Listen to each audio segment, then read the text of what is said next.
Sometimes we walk through life believing that the losses we've endured have disqualified us from what God originally had in mind. That somehow, because the relationship broke, the dream died, the opportunity slipped through our fingers, we are now a lesser version of the person we once were. We wear shame like a second skin, and we carry pain like it's a necessary weight. And it starts to convince us that we can never be fully whole again. But I came to tell you today, loss does not cancel purpose. What you've lost may have shifted your life, but it hasn't shaken your identity in the eyes of God. You are still His. You are still called. You are still chosen. See, the enemy wants you to believe that your value was in what you had. He wants you to believe your anointing was tied to who accepted you. Your destiny was connected to who walked with you. Your future was rooted in who understood you. But the truth is, what was taken from you was never the source of your purpose. It may have been part of the process. It may have shaped your journey, but it was never the author of your calling. There's someone right now sitting in the rubble of what used to be, wondering if anything can live again. Wondering if the woman she used to be is too far gone. But let me tell you something. God never needed perfect conditions to birth a miracle. He doesn't wait for things to be tidy or predictable. In fact, God does some of His best work in broken places. He's not intimidated by the storm, the scandal, or the silence. He can still bring beauty out of the ashes, and not just beauty, but purpose. I know what it feels like to think you've been permanently marked by what you lost, to walk around feeling like a shell of yourself, going through the motions, smiling with your lips, but crying in your soul. But even when you don't feel strong, you're still standing. Even when you feel disqualified, grace is still qualifying you. Even when you can't see how it's all going to work out, God is still writing your story. Loss may have visited your life, but it doesn't own the house. It doesn't have the deed to your destiny. You serve a God who redeems time, a God who restores hearts. A God who brings people back from places they thought they'd never recover from. You may have lost some things, but your purpose, that was never on the table. The assignment on your life wasn't revoked just because something precious was taken. If anything, the assignment has become more powerful because now you have a testimony. Now you have a story that can speak life into dry bones. Now you have scars that remind you not just of what you went through, but what you survived. And surviving doesn't mean you came out untouched. It means you came out transformed. You didn't just make it out. You grew through it. Sometimes we confuse loss with rejection, but God doesn't reject His children. He repositions them. He removes what we thought we needed to make room for what He knows we require. And while we're weeping over what was, He's already working on what's next. That's why you can't give up in this in-between season. That's why you can't bury your gifts under the dirt of disappointment. What you've lost may never come back the same way, but God is still moving. He's still planning. He's still orchestrating a return that only heaven could design. There is a version of you on the other side of this who is stronger, wiser, more anchored. She doesn't need applause to feel valuable. She doesn't need validation to know she's seen. She knows she is fearfully and wonderfully made, even with the bruises, even with the missing pieces. God is restoring you not to who you were before the loss, but to who you were always meant to be. So if you're still breathing, you're not done. If you're still waking up in the morning, there's still purpose for your pain. And if God allowed something to be taken, it's only because He plans to give back more than what was lost. It might not look the same. It might not feel familiar. But what God is preparing for you in secret will be greater than anything you lost in public. You're not forgotten. You're not finished. And you're certainly not forsaken. God is going to give you back what was taken because your purpose is not up for negotiation. You ever notice how the enemy doesn't bother with things that don't carry power? He doesn't go after what's empty or broken beyond use. He targets what's fruitful, what's anointed, what's on the verge of becoming dangerous to the kingdom of darkness. That's why you've been under pressure. That's why you've seen things taken from you that made no sense. It's not because you're weak. It's not because you're forgotten. It's because what you carried had value, and value always attracts warfare. There's this lie we start to believe after we've been hit a few too many times, that maybe we were foolish for dreaming so big, for loving so deeply, for trusting so openly. But can I challenge you today? What was stolen from you didn't go missing because it was meaningless. It was stolen because it mattered. Your joy, your confidence, your voice, your clarity. The enemy doesn't waste his energy on something unless he knows how powerful it is. He saw the blueprint before you did. He sensed your breakthrough before you even knew you were close. And in his fear of who you were becoming, he tried to strip you down before you could rise up. But let me tell you something. He can't steal your identity. He can't rob your purpose.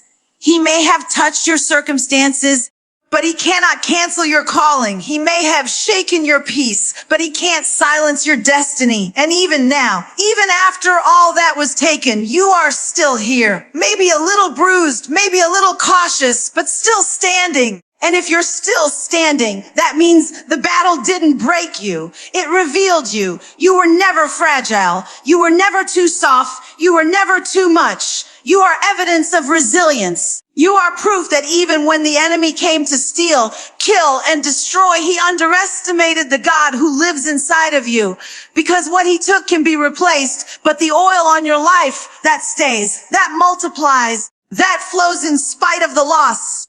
And sometimes it's in the stealing that we realize just how valuable we really were. You thought you were ordinary until hell showed up at your door. You thought you were invisible until the storm came after your name. You thought you were overlooked until everything you loved came under fire. And now you're waking up to the truth that you were carrying something sacred all along, that your heart was holy ground, that your mind was fertile soil, that your life was destined to bear fruit, and the enemy tried to dig it up before it could bloom. But here's the thing. What God placed inside of you is not so easily erased. Your identity is etched in eternity. You may have lost people, time, money, even pieces of yourself, but what was most important? It's still intact. Your soul is still rooted. Your faith is still fighting. Your light is still burning. And let me tell you, God will not let the enemy have the final say. Every tear you cried when no one was watching, every silent battle you fought while pretending to be okay, every part of yourself you had to rebuild after being torn down, it was not wasted. It was noticed. And heaven has been keeping record. You're not just going to get back what was taken. You're going to get it back with interest. Because God doesn't just restore. He replenishes, he renews, he resurrects. And sometimes the restoration isn't even about the thing itself. It's about what it awakens in you, the strength that was sleeping, the boldness you buried, the faith you used to have before life tried to dim it. What was taken had value, yes, but the woman you are becoming through this process, she's priceless, and she's dangerous to anything that tries to break her again. Don't let what you lost make you forget what still remains. Don't let what was stolen trick you into thinking you were weak. The enemy only robs what has worth. He only attacks what threatens his agenda. And if you've been under attack, that means you carry something he's afraid of. So this season isn't proof of your defeat. It's confirmation of your impact. You are not what was taken from you. You are what survived the taking. When we think about restoration, we often imagine God handing us back exactly what we lost in the same shape, in the same wrapping, just like it used to be. But God is not in the business of rewinding. He's in the business of redeeming. And when God restores something, he doesn't just return it. He transforms it. He multiplies it. He makes it into something new, something greater than what we had before. And that's the part we struggle with the most, the unfamiliar shape of answered prayers. See, we want restoration to be predictable. We want the job we lost to come back. We want the person who left to apologize. We want the door that closed to open again. But sometimes God says, I'm not bringing that thing back. I'm giving you something better. Not better because it's bigger or flashier or more impressive. Better because it aligns with the version of you he's been molding in the valley. Better because it doesn't feed your ego, it feeds your spirit. Better because it's been purified by fire and shaped by grace. The hard truth is, there are some things we prayed for in one version of ourselves that no longer fit who we're becoming. And God in his mercy withholds what's familiar so he can prepare us for what's faithful. So when we say, God, give me back what was taken, he hears, Lord, give me what you know I need. And that's a different kind of restoration. It's not about replacement. It's about resurrection. It's about breathing life into dead places in ways we never expected. That's why you can't give up just because what you were hoping for didn't show up in the form you imagined. God doesn't work on our timelines. He works through transformation, and what feels like silence might actually be strategy. What feels like delay might be divine development. He's not punishing you. He's preparing you. He's making sure the next blessing doesn't collapse under the weight of old patterns. He's making sure what he's giving back won't harm you, won't distract you, won't pull you away from the assignment on your life. You asked for peace. He's teaching you how to protect your boundaries. You asked for love. He's healing the part of you that thought you had to beg for it. You asked for purpose. He's stripping away the lies that made you believe you were unqualified. You think you're being overlooked, but you're actually being redefined. And when it comes, it's going to be so different from what you lost that you'll realize the loss was actually a gift. But you have to stay open. You have to resist the urge to cling to what was familiar. Because if you hold too tightly to what's gone, you'll miss what's coming. If you idolize the past, you'll reject the miracle in front of you. You'll be so busy looking for old evidence that you won't recognize new grace. And grace doesn't always look how we expect it to. Sometimes it's quieter. Sometimes it shows up in places that used to bring pain. Sometimes it comes disguised as work, as healing, as stretching. But it's still grace. And you're going to have to learn how to trust again. Trust that what's coming is not a consolation prize. Trust that your story didn't take a wrong turn. It took a divine detour. Trust that God didn't forget the details, that he saw what was stolen and said, I'm not just giving her that back. I'm giving her more. I'm giving her deeper joy, stronger discernment, better relationships, real freedom. It might not show up all at once. Sometimes the restoration is slow, layered, unglamorous. But don't despise the small returns. Don't overlook the subtle shifts. Don't ignore the healing that's happening in conversations, in moments of solitude, in the quiet decisions to keep showing up. That's restoration too. That's God giving you back what was taken, piece by piece, day by day, glory to glory. So don't panic if the blessing looks different. Don't doubt the process just because the package changed. God is not obligated to restore you in the way you expect. He's committed to restoring you in the way you need. And when it arrives, you'll see that every delay was protection. Every detour had a purpose. And everything that was taken only made room for something greater. You may not see it yet, but God is already preparing the return. When God gives you back what was taken, it's not just so you can go back to living quietly, staying small, or shrinking yourself to fit into spaces that never honored your value. No, the restoration is bigger than just you. He restores you so you can rise. He restores you so you can speak. He restores you so you can become a voice for those still fighting through the silence of their own broken seasons.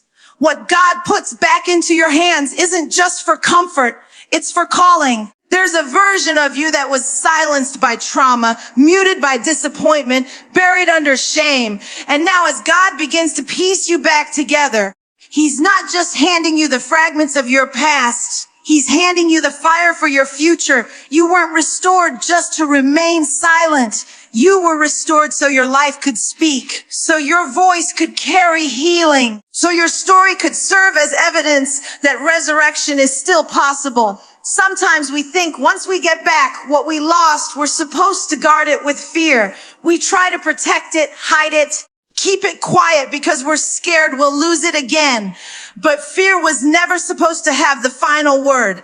God didn't deliver you just for you to live behind closed doors. He brought you through so you could become a living testimony, one that breathes, walks, moves, and speaks with authority. And there's someone right now who needs your voice, someone who's where you used to be.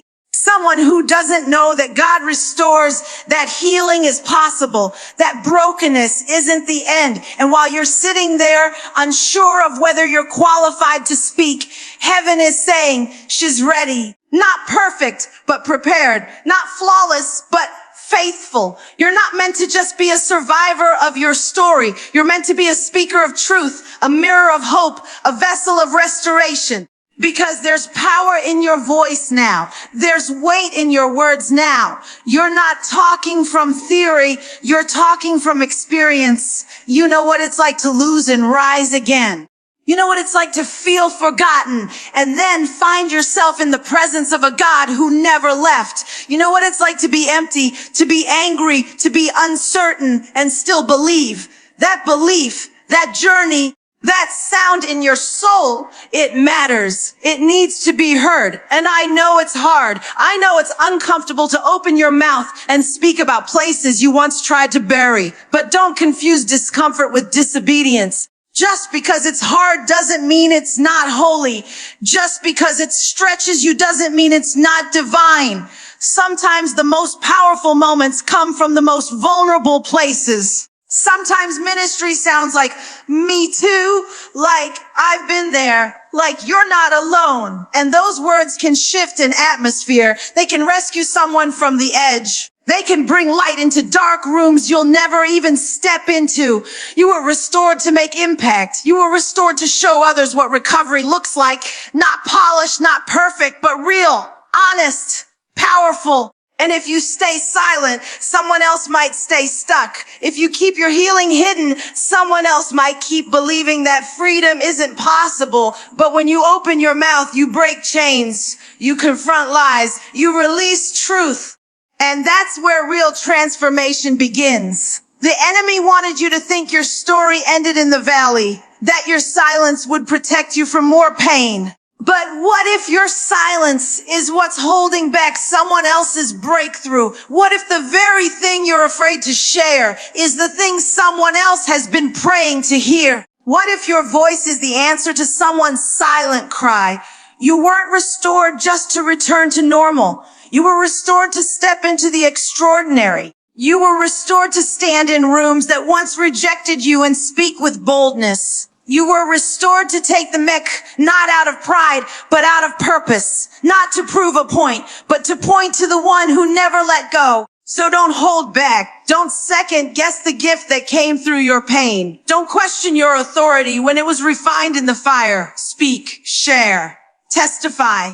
Because every word carries the weight of a woman who knows what it means to lose and what it means to be found again. You were never just meant to be restored. You were meant to be heard.